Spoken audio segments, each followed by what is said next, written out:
जय हिंद दोस्तों। हम अनुसूचियां देख रहे थे। हमने लास्ट 9वीं 8वीं अनुसूची कंप्लीट की थी।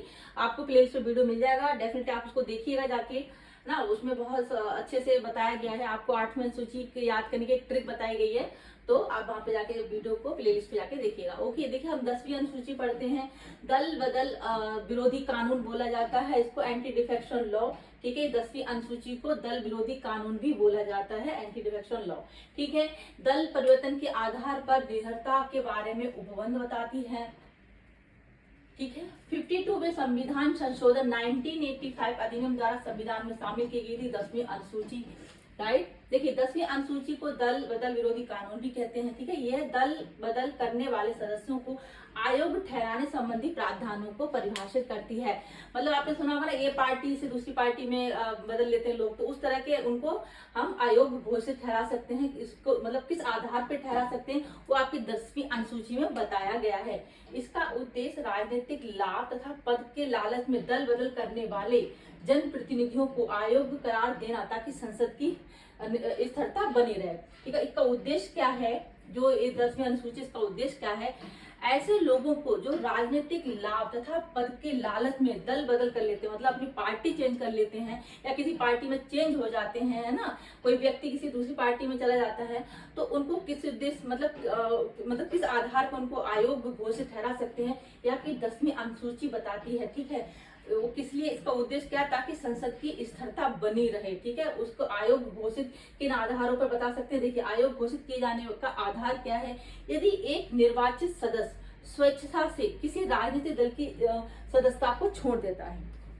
ठीक है, यदि कोई सदस्य कोई एक ऐसा निर्वाचित सदस्य है जो किसी अपनी मतलब मर्जी से, अपनी स्वेच्छा से किसी राजनीतिक दल की सदस्यता को छोड़ देता है, ठीक है, तो उसे आयोग घोषित कर दिया जाएगा। ठीक है, यदि कोई निर्दलीय निर्वाचित सदस्य किसी राजनीतिक दल में शामिल हो जाता है, यदि कोई निर्दलीय निर्वाचित सदस्य किसी राजनीतिक दल में शामिल हो जाता है, यदि किसी सदस्य द्वारा सदन में पार्टी के पक्ष में विपरीत वोट किया जाता है, यदि कोई सदस्य स्वयं को वोटिंग से अलग रखता है, 6 महीने की समाप्ति के बाद कोई मनोनीत सदस्य किसी राजनीतिक दल में शामिल हो जाता है। ये आधार है जिनके आधार पर हम मतलब ये घोषित कर आयोग घोषित ठहरा दिया जाता है। देखिए, मनोनीत सदस्य क्या होता है? यदि कोई मनोनीत सदस्य क्या है, देखिए मनोनीत सदस्य किसको कहते हैं?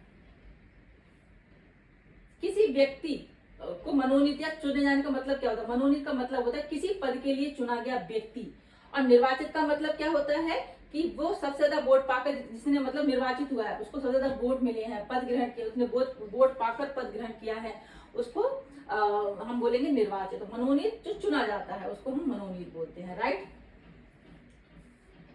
किसी पद के लिए चुना गया व्यक्ति मनोनीत बोला जाता है। ठीक है, 6 महीने की समाप्ति के बाद कोई मनोनीत सदस्य किसी राजनीतिक दल में शामिल हो जाता है, तो उसको आयोग घोषित ठहरा दिया जाता है। कोई मनोनीत सदस्य अपनी सीट लेने की तिथि से 6 महीने बाद किसी राजनीतिक दल में शामिल हो जाता है, तो वो आयोग घोषित कर दिया जाएगा। ठीक है, और यदि कोई सदस्य स्वयं को वोटिंग से अलग रखता है, तब आयोग घोषित कर दिया जाएगा। यदि किसी सदस्य द्वारा सदन में पार्टी के पक्ष के विपरीत वोट करता है, तो आयोग घोषित कर दिया जाएगा। यदि कोई निर्दलीय निर्वाचित सदस्य किसी राजनीतिक दल में शामिल हो जाता है, तो उसे हम आयोग घोषित ठहरा सकते हैं। 10वीं अनुसूची में ये सब लिखा हुआ है कि आयोग किस आधार पर घोषित कर सकते हैं। दल बदल अधिनियम के अपवाद क्या क्या है? देखिए, जो दल बदल अधिनियम एंटी डिफेक्शन लॉ है, उसके कुछ अपवाद हैं। क्या है? यदि कोई व्यक्ति स्पीकर या अध्यक्ष के रूप में चुना जाता है, यदि कोई व्यक्ति स्पीकर या अध्यक्ष के रूप में चुना जाता है, तो वह अपनी मर्जी से, तो वह अपनी पार्टी से इस्तीफा दे देता है। देखिए, यदि कोई स्पीकर, मतलब उसका पद क्या है, यदि वो स्पीकर है या अध्यक्ष के पद के रूप में चुना गया है, तो वह अपनी पार्टी से इस्तीफा दे सकता है, और जब वह पद छोड़ता है तो फिर से पार्टी में शामिल हो सकता है।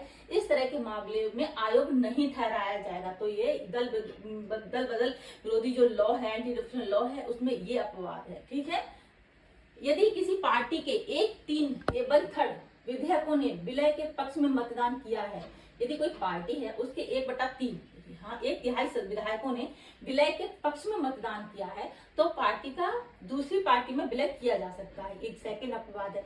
उसके लिए क्या हुआ कि इसके जो अपवाद था उसके लिए क्या किया, संविधान का 91 संशोधन हुआ। ठीक है, उसमें क्या बोला गया, ठीक है, 2003 में संसद का 91वां संविधान संशोधन करना पड़ा, जिसमें व्यक्तिगत ही नहीं बल्कि सामूहिक दल बदल को असंवैधानिक करार कर दिया गया। ठीक है। जो अपवाद था इसके चक्कर में क्या हुआ, हमें संशोधन करना पड़ा संविधान का, 91वां संशोधन, ठीक है। इसमें क्या हुआ, 2003 में संसद को 91वां संविधान संशोधन करना पड़ा, जिसमें व्यक्तिगत ही नहीं बल्कि सामूहिक दल बदल को असंवैधानिक करार कर दिया गया। इस अधिनियम के जरिए क्या था, मंत्रिमंडल का आकार भी 15% सीमित कर दिया। हालांकि किसी भी कैबिनेट सदस्य को संख्या 12 से कम नहीं होगी, किसी कैबिनेट सदस्यों की संख्या 12 से कम नहीं होगी। इस संशोधन के जरिए क्या हुआ, 10वीं अनुसूची की धारा 3 को समाप्त कर दिया। इस अनुसूची के जरिए क्या हुआ, जो 10वीं अनुसूची थी जो हम पढ़ रहे हैं उसकी धारा थी है, ठीक है, 3, उसको समाप्त कर दिया, जिसमें क्या प्रावधान था कि 1/3 सदस्य एक साथ दल बदल कर सकते हैं, इसको समाप्त कर दिया गया, ठीक है। इसलिए संविधान संशोधन हुआ, ठीक है। बस ये आपके इंपोर्टेंट पॉइंट मैंने यहाँ लिखवा दिया, ध्यान रखिएगा। बहुत छोटे, अगर आप रेलवे एसएससी छोटे एग्जामों में जाते हैं तो आपको ये पूछ सकते हैं कि 10वीं अनुसूची किससे रिलेटेड है, तो दल बदल अधिनियम, ठीक है, ये एंटी डिफेक्शन लॉ से संबंधित है, ठीक है। 10वीं अनुसूची दल बदल विरोधी कानून कहते हैं, एंटी डिफेक्शन लॉ कहते हैं, ध्यान में रखिएगा। हम नेक्स्ट 11वीं अनुसूची पढ़ेंगे, फिर 12वीं अनुसूची, 2 अनुसूचियां रह गई हमारे, उनको हम कंप्लीट करेंगे, ठीक है। जानकारी अच्छी लगती है तो प्लीज चैनल को लाइक शेयर जरूर करें और नोटिफिकेशन ऑन रखें। Thank you so much.